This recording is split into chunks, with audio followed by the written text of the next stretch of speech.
Hello friends, how are you all? I hope you all are fine. Welcome to YouTube channel English literature. आज जो हम बात करने जा रहे हैं इसके अंदर, वीडियो के अंदर, that is five little Indian, जिसको मिशेल गुड ने लिखा है, जो कि 2020 में पब्लिश हुआ था। इन्होंने इस नॉवल के अंदर इंडियन रेजिडेंशियल स्कूल सिस्टम, जो कि कनाडा के अंदर है, उसके जो हॉरर्स है उनको डिस्क्राइब किया है। क्योंकि बच्चे छोटी छोटी एज में होते थे और कैनेडियन पीपल उनको उनकी फैमिली से, उनके ट्राइबल ट्रेडिशन से रिमूव करके, like but as the age of 6, ठीक है, 6 साल की उम्र में रिमूव करके अपने स्कूल में दाखिल कर लेते थे। और फिर उसके बाद उनको उनके फैमिली से अलग, उनको उनके रिलेटिव से अलग, फ्रेंड से अलग एक ट्रॉमा, उनको ट्रॉमा देते थे, ट्रॉमेटिक सिचुएशन के लिए क्रिएट कर देते थे। कम्युनिटी सेपरेट कर दिया उनको, उनको इमोशनल, फिजिकल, सेक्सुअल अब्यूज किया जा रहा है, ठीक है। और in the hands of teachers, school teachers, administrators, इन सब के हाथों उनको एक्सप्लॉइट किया जा रहा है। सब कुछ डिस्कस किया हमारे राइटर ने, इस इशू को हाईलाइट किया हमारे राइटर ने इस नॉवल के अंदर, ठीक है। और ये जो था राउंड अबाउट 1997 का टाइम पीरियड था। उस टाइम पीरियड में जाके जो रेजिडेंशियल स्कूल थे वो क्लोज होना शुरू हुए थे। क्लियर? अब हम इस कहानी के अंदर ना बेसिकली 5 बच्चे हैं, कैनी, लूसी, मेसी, क्लारा और हावे। इन 5 बच्चों को देखने वाले हैं। नॉवल में हम देखते हैं जो ये बच्चे हैं, 5 डिफरेंट चिल्ड्रन, इनको फोर्सफुली जो है अपनी फैमिली से, अपने रिलेटिव से दूर करके मिशन स्कूल में एडमिशन करवाया गया है। इनको यहाँ पे रखा जा रहा है इनकी बड़ी अर्ली एज में, और इनको इनकी फैमिली से कांटेक्ट करने की भी परमिशन नहीं दी जा रही। और इस बेस पे क्या हो रहा है, जितने भी इंडिविजुअल हैं, ईच इंडिविजुअल, उनकी जो कंडीशन है वो साइकोलॉजिकली डिस्टर्ब हो चुकी हुई है। उनको ट्रॉमास फेस करने पड़ रहे हैं। अपनी जो लाइफ है उसके अंदर चलने के लिए उनको दूसरों की हेल्प लेना पड़ रही है, ठीक है। मतलब बहुत डिफिकल्ट सिचुएशन है इनके लिए।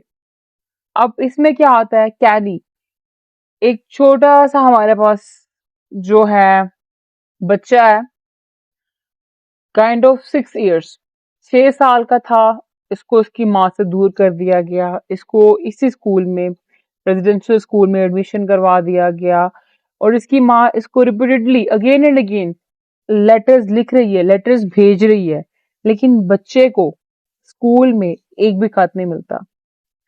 और जिस टाइम पीरियड पे मिशन में, यानी कि स्कूल में, अपने इस जगह पे इसको प्रीस्ट भी है, मार रहा है, सेक्सुअली अब्यूज कर रहा है। कौन?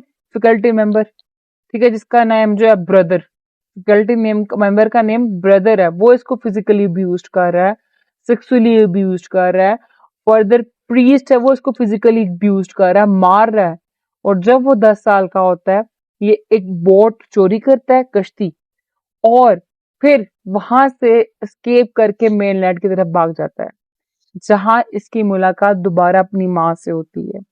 लेकिन इस टाइम पीरियड पे ये साइकोलॉजिकल ट्रॉमा में है, ठीक है। और ये साइकोलॉजिकल ट्रॉमा जो है थ्रू आउट इसकी लाइफ में चलता रहता है। ये साइकोलॉजिकल ट्रॉमास, इसकी जो साइकोलॉजिकल लाइक बीटन मेमोरीज होती हैं, ये कुछ भी इसके माइंड से नहीं जाता। कि कैसे एक बच्चे को सेक्सुअली अब्यूज किया जा रहा है, कैसे एक बच्चे को फिजिकली अब्यूज किया जा रहा है, ये सारी मेमोरीज, ये सारी नॉस्टैल्जिया थ्रू आउट इसकी लाइफ के अंदर रहता है, जो कि इसके लिए हाउंट इसको करता है, डराता रहता है इसको। लेकिन एनी हाउ इसकी शादी हो जाती है, और इसकी शादी होती है लूसी से। ये भी एक सर्वाइवर है, ये भी उसी मिशन स्कूल में पढ़ती थी जहां पे कैनी पढ़ता था। और लूसी के साथ भी ये कोई अपनी हैप्पी लाइफ नहीं स्पेंड कर पा रहा था, क्योंकि हाउंटेड पास्ट, डराने वाला पास्ट इसको बहुत ज्यादा खौफनाक कर रहा था। और ये उस पास से एस्केप चाहता था, और उस एस्केप के चक्रों में इसने इतना अल्कोहल लिया, इतना अल्कोहल लिया, वो अल्कोहल इसके लिए पॉइजन बन गया, और अल्टीमेटली रिजल्ट क्या हुआ? डेथ, ठीक है। अब इसके बाद क्या होता है, स्टोरी जो है वो लूसी के बारे में रिवील करती है। अब लूसी जो है जब वो 16 साल की थी तो वो मिशन स्कूल से निकल चुकी थी, और दुनिया में कैसे जिंदगी गुजारनी है, she has no idea at that time, उसको कोई आइडिया नहीं था उस वक्त। अब इसकी जब ये इस दुनिया में आई, यानी कि स्कूल से निकल आई, तो इसकी एक फॉर्मर स्कूलमेट थी, उससे मुलाकात हुई। वो एक मेड के तौर पे काम कर रही थी मोटेल में। मोटेल बेसिकली होटल की तरह का ही होता है, लेकिन थोड़ा सा डिफरेंस यहाँ पे ये आता है कि इसमें जो है ना, हर कमरा जो है वो उसमें एक पार्किंग एरिया होता है, और उस पार्किंग एरिया से होते हुए जो है आप रूम रूम की तरफ जाते हो। ठीक है, ये मोटेल में थोड़ा सा डिफरेंस होता है होटल और मोटेल का। एनी हाउ, तो ये मोटेल में एज अ मेड ये भी काम करना शुरू कर देती है उसके साथ ही। लेकिन इवेंचुअली ल्यूसी को अपनी डिग्री मिल जाती है। जब ल्यूसी को अपनी डिग्री मिलती है अपनी एजुकेशन कंप्लीट करने के बाद, तो वो नर्सिंग स्कूल जाती है। और लेटर ऑन हम स्टोरी में देखते हैं शी रिकनेक्ट्स विद कैनी, कि इसकी मुलाकात कैनी में होती, कैनी के साथ होती है। मतलब हमने देखा था कैनी के पार्ट में, कि कैनी के पोर्शन में बताया था कि ल्यूसी और कैनी की शादी होगी, वहां पे कैनी की स्टोरी थी। अब यहाँ पे ल्यूसी की स्टोरी है कि यहाँ पे जो उसकी मुलाकात कैनी से कैसे हुई। एनी हाउ, कैनी से रिकनेक्ट होती है और दोनों की शादी हो जाती है। उनकी एक बेटी होती है जिसका नाम होता है कैंड्रा, Kendra। कैंड्रा इनकी बेटी का नाम है। अब कैनी की डेथ के बाद लूसी जो है उसी घर में रहती है जहां पे कहनी रहता था। एनी हाउ, फिर लूसी अपने मरने का इंतजार कर रही है और ख्वाहिश करी कि जब वो मर जाए, और कब वो टाइम आए कि जब इसकी मुलाकात कैनी से दोबारा हो इसकी आफ्टर लाइफ में। यानी she is also a victim of traumatic trauma. ठीक है, ट्रॉमेटिक साइकोलॉजिकल ट्रॉमा, जिसको वर्ल्ड में सरवाइव कैसे करना है नहीं पता। और she is trying to find solace, अपने लिए पीस फाइंड आउट करने की कोशिश करी, लेकिन there is no name of peace इसकी लाइफ के अंदर। और ये अपनी मौत का इंतजार करके ये भी मर जाए और कैली से इसकी मुलाकात हो जाए। फिर है मेसी, जो कि इनके अंदर बहुत एक्सपीरियंस सर्वाइवर है। ये कैनी और ल्यूसी की तरह ही इस स्कूल का पार्ट थी, लेकिन उनसे पहले ये स्कूल छोड़ के चले गई थी। और ये वैंक्यूवर एक प्लेस है कनाडा के अंदर, ये यहाँ पे जाके रहती थी। इसने बहुत स्ट्रगल किया अपने पास अपनी लाइफ के अंदर। इसने इंडिपेंडेंटली लाइफ स्टार्ट की, अपनी एक अपार्टमेंट लिया, जॉब स्टार्ट की, इसका एक बॉयफ्रेंड भी था।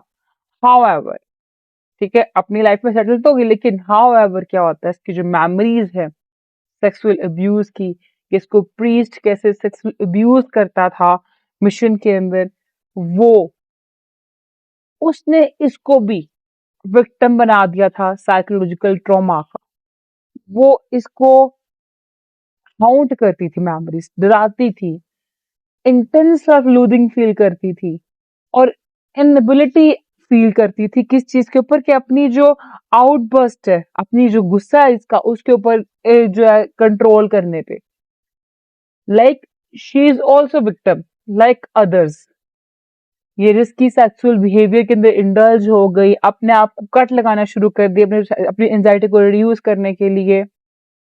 और इवन इतना उकता गई थी अपनी इस लाइफ से, इस ट्रॉमा से, इस एंजाइटी से, इस डिप्रेशन से, कि इसने हेरोइन की ओवरडोज ली, काइंड ऑफ ड्रग। ठीक है, ओवरडोज ली ताकि इसकी जो पेन ऑफ एग्जिस्टेंस है, ये जो लाइफ है, मुकम्मल तौर पे खत्म हो जाए। ठीक है, तो ये थी जी मैसी की स्टोरी। एंड देन क्लेरा, जो कि ल्यूसी के साथ ही थी मिशन में। और एक क्लैरा ही वो पर्सन थी जो एज अ मेड काम करी थी मोटेल के अंदर। और देन क्लैरा एंड ल्यूसी जो थे रीयूनाइट हुए थे, इकट्ठे हुए थे। और जो क्लैरा और ल्यूसी को अपने साथ लेके गई थी यहाँ पे मोटेल भी, इन दोनों ने वहां पे एज अ मेड काम करना शुरू कर लिया था। अब क्लैरा कौन थी? क्लैरा के साथ अगेन प्रीस्ट, बड़ा एक नाम होता है पादरी। एनी हाउ, वो उसको सेक्सुअली मोलेस्टेट कर रहा था। ठीक है, सेक्सुअली अब्यूज कर रहा था। अगेन प्रीस्ट ने ही, जितनी भी विमेन है, क्लैरा भी हो गई, मैसी भी हो गई, उनको सेक्सुअली अब्यूज किया। ना सिर्फ मेल एक्सप्लॉइट करता बल्कि फीमेल नन, नन जो थी इन दोनों लड़कियों को मारती थी, इमोशनली अब्यूज करती थी। अब क्लेरा फुल रेज गुस्से से भरी पड़ी थी। और देन ये AIM, जिसका नाम है अमेरिकन इंडियन मूवमेंट, इसने वो ज्वाइन कर ली। और इसने तब रियलाइज किया कि ये इनजस्टिस के अगेंस्ट रेजिस्ट कर सकती है। ठीक है, तब जाकर थोड़ा काम हुई थी ये। अब क्लेरा के साथ क्या हुआ था, इसका कार एक्सीडेंट हुआ था।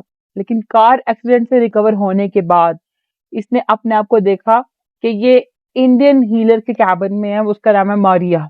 ठीक है, मारिया ने इसको बड़ा हेल्प किया, इसके जो इमोशनल ट्रॉमा है चाइल्डहुड का उसको ओवरकम करने में। यानी इसको एक काइंड ऑफ साइकोलॉजिस्ट मिल गया, जिसने इसको जो इमोशनल ट्रॉमा है उसको जो है कवर अप करने में बड़ा हेल्प किया।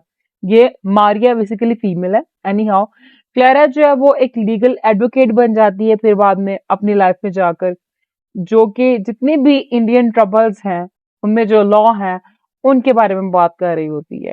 और eventually settles down at the redress present reserve, जहां पे ये अपनी लाइफ स्टार्ट करती है एक और जो सर्वाइवर था होवी उसके साथ। अब होवी जो है उसको अबडक्ट किया गया था, यानी ये हमारा फिफ्थ चाइल्ड है। इसके साथ क्या होता है, इसको किडनैप करके लेके गए थे मिशन स्कूल में। और ये आया कहाँ पे था, ये वैंकूवर में आया था। ठीक है, वहां पे ये आया था अपनी माँ के पास जब ये 6 साल का था, लेकिन इसको किडनैप करके मिशन स्कूल में लेके जाया गया। ये बहुत बहुत छोटा था और बहुत वीकर था कैनी से।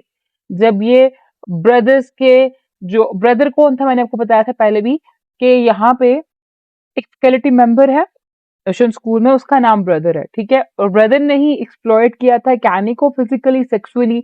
एंड अगेन अब होवी कहते हैं वो कैनी से भी छोटा था और वीकर था जब ये ब्रदर का जो सेक्सुअल हैरेसमेंट थी उसका विक्टिम बन गया था। लेकिन लेटर ऑन अपनी लाइफ के अंदर जब इसकी दोबारा मुलाकात हुई किससे, ब्रदर से। ठीक है, अपने जिसने इसको मारा, जिसने इसको अब्यूज किया फिजिकली, उससे जब मुलाकात हुई अपनी लाइफ के अंदर, तो ये देखता है उसको उसको ये मारता है, इतना मारता है इतना मारता है कि उसकी मौत हो जाती है। और फिर फाइनली क्या होता है, इसको जेल हो जाती है। और इसकी रिलीज के बाद ये AIM का पार्ट बन जाता है और इंडियन फ्रेंडशिप का सेंटर का भी ये पार्ट बन जाता है। ये जो इंडियन फ्रेंडशिप सेंटर है और AIM है, ये दोनों ही कंस्ट्रक्टिव इन्फ्लुएंस रखते हैं इसकी पॉजिटिव हेल्थ के अंदर। और यहाँ वहां से ये पॉजिटिव पाथ जो है उसको फाइंड आउट करना शुरू कर देता है, ट्रैक पे आ जाती है इसकी लाइफ। यानी ये भी वो चाइल्ड है क्लैरा की तरह जो कि अपनी लाइफ को सेटल्ड कर लेता है, अपनी मदर की जो प्रॉपर्टी है उनको यूटिलाइज करता है, जो अपने चाइल्डहुड ड्रीम है बाद में उसको फुलफिल करता है। ठीक है, यानी इसका एक चाइल्डहुड ड्रीम था कि ये एक हॉर्स रैंच जो है उसको स्टैब्लिश करे, और ये रेड फेजेंट में एक हॉर्स रैंच जो है उसको स्टैब्लिश करता है। एंड देन ये और क्लैरा हैप्पीली अपनी लाइफ को स्पेंड करते हैं और अब एक दूसरे के साथ अपनी जिंदगी गुजारते हैं। और जिस जगह पे गुजारते हैं दैट इज क्री कम्युनिटी या क्री रिजर्व। ठीक है, ये थी हमारी स्टोरी कि जिसमें हमने देखा कि सारे के सारे 5 चिल्ड्रन जो थे वो विक्टिम बने, किसका, फिजिकल सेक्सुअल अब्यूज का एट मिशन। यानी कि जो वहां पे स्कूल दिखाया गया जिसका पर्पस ये था कि जितने भी इंडियंस हैं उनको सिविलाइज किया जाए, उनको एसिमिलेट किया जाए कनाडियन कल्चर के अंदर। लेकिन वहां पे एक्चुअली में क्या, एक्चुअलिटी में क्या हो रहा है, उनको फैमिली से, उनको रिलेटिव से, हर एक से दूर किया जा रहा है, उनको फिजिकली सेक्सुअली मोलिस्ट्रेट किया जा रहा है, अब्यूज किया जा रहा है। और जहां पे 2 लोग रिकवर हुए वो थे हमारे पास क्लेरा और होबी। ये 2 थे जिन्होंने अपनी लाइफ को सेटल्ड कर लिया। किस तरह से, क्योंकि इनको जो काइंड ऑफ एक ट्रैक मिल गया था, एक पाथ मिल गया था, एक पॉजिटिव अप्रोच मिल गई थी, बाकी की डेथ हो गई थी। क्लियर, तो ये हमारी स्टोरी हुई एंड आई होप कि आपको ये समरी क्लियर हो चुकी होगी, इसमें कोई भी कंफ्यूजन बाकी नहीं होगी। वीडियो पसंद है वीडियो को लाइक भी करिएगा, चैनल को सब्सक्राइब करना मत भूलिएगा। Stay tuned to the, take care.